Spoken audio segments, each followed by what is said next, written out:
Mais si vous le permettez, ça ne s'appelle plus le SGACC, mais la DGAC. La quoi? La Direction Générale de l'Aviation Civile. Comment savez-vous tout ça? Nous travaillons tous les deux à la DGAC. C'est vrai? Oh, ça c'était épatant. Ah, tout a tellement changé depuis 47. Je suis plus tout à fait dans le coup.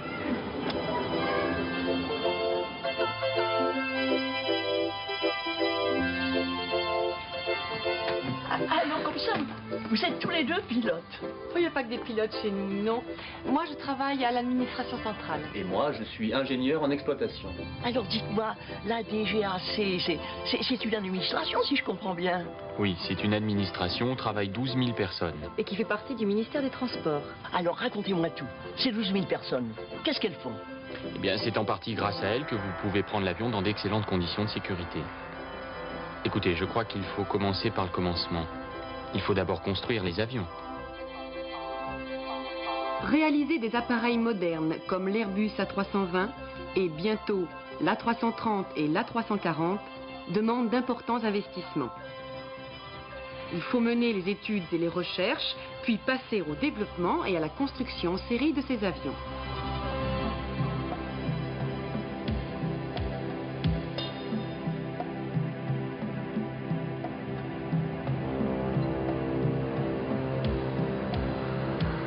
L'État, donc la DGAC, joue le rôle de banquier et les industriels remboursent les avances au fur et à mesure de la vente des appareils qu'ils construisent.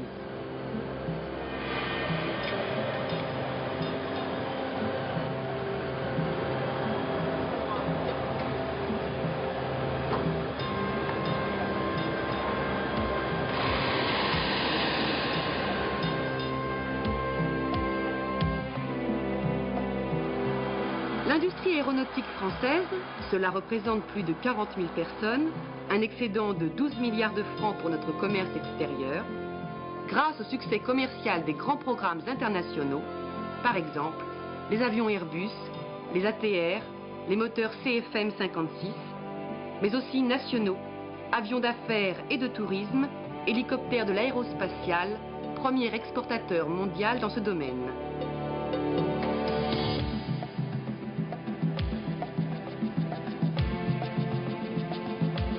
Ces réussites sont également dues au niveau de sécurité élevé atteint par ces avions, hélicoptères ou moteurs.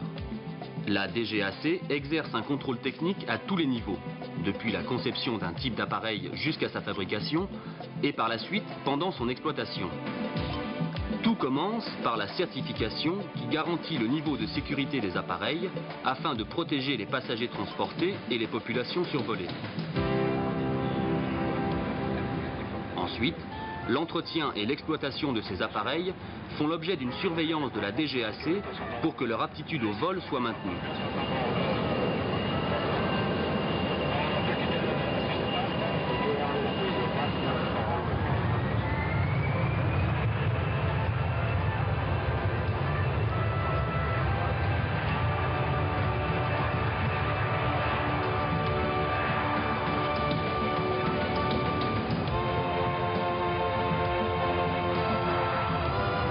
La sécurité dépend aussi des hommes.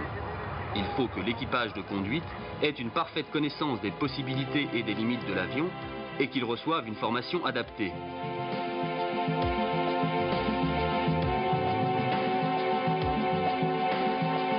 La DGAC organise les examens théoriques et pratiques et délivre les brevets et licences nécessaires. Il ne suffit pas de former des pilotes. Les ingénieurs et les techniciens jouent un rôle tout aussi essentiel en matière de sécurité. C'est l'École nationale de l'aviation civile qui assure leur formation à tous les niveaux de compétences, à la fois pour les besoins propres de la DGAC et pour ceux du secteur privé. L'école accueille aussi de nombreux étudiants étrangers.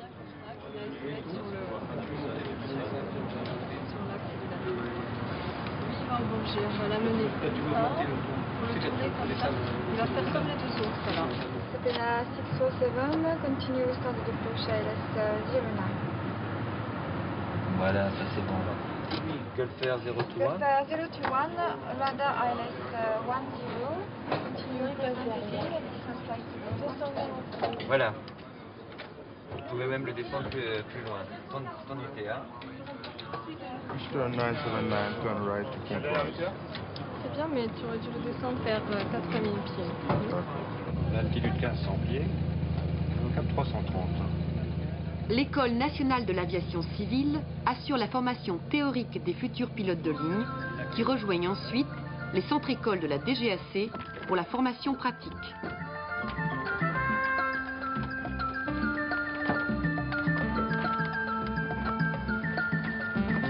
Collision sur marche. Le champ de l'hélice libre, la sécurité incendie en place.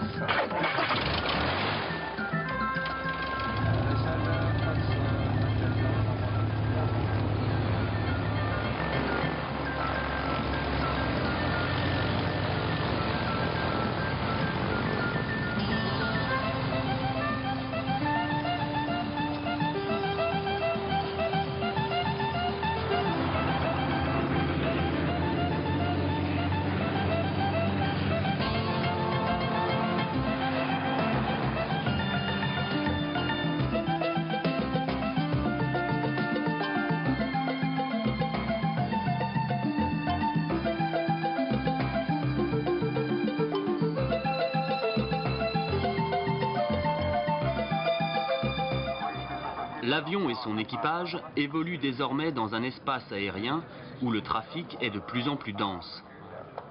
La DGAC organise et réglemente cet espace. Elle apporte aux avions les services de contrôle, d'information et d'alerte qui garantissent la sécurité de la navigation aérienne et la régularité des vols.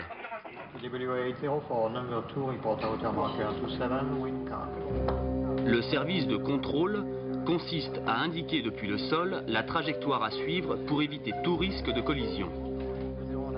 Le service d'information fournit tous les éléments utiles à la bonne exécution du vol, par exemple la météo. En cas d'accident présumé, la procédure d'alerte mobilise immédiatement les organismes de recherche et de sauvetage. Je l'emmène au niveau 100.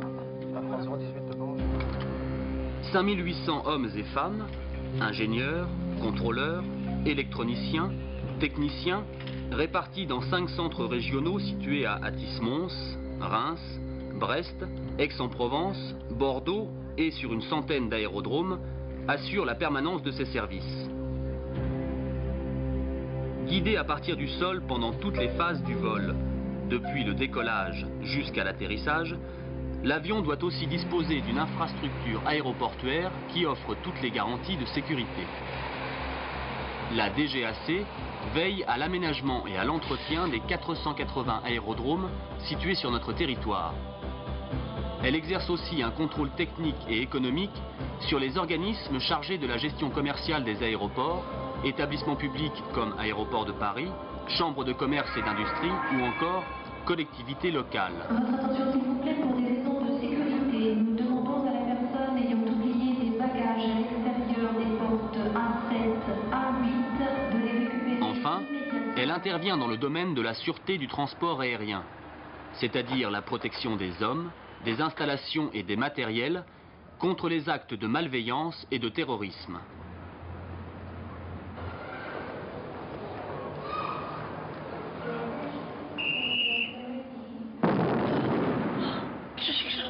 Vous n'avez pas entendu l'annonce tout à l'heure? Non. C'est ce que je vous disais. On ne néglige rien lorsqu'il s'agit de la sûreté des aéroports.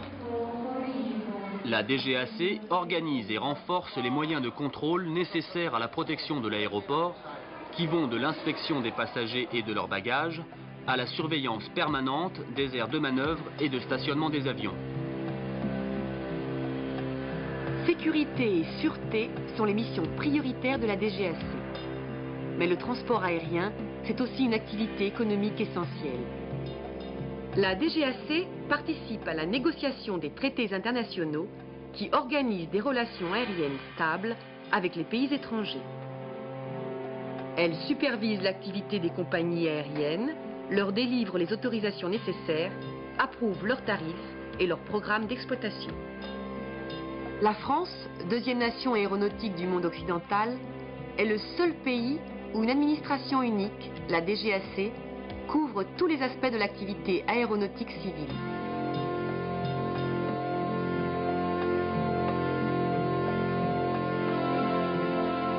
Avec son potentiel humain et technique orienté vers l'avenir, elle relève avec l'ensemble de ses partenaires certains défis de notre temps.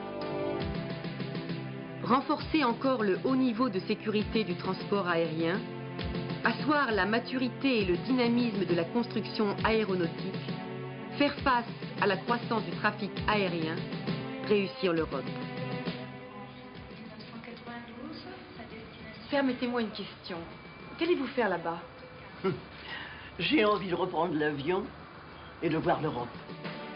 L'Europe, ce grand marché intérieur unique de demain, à la construction duquel la DGAC apporte sa compétence pour que l'aéronautique française y tienne la place qui lui revient.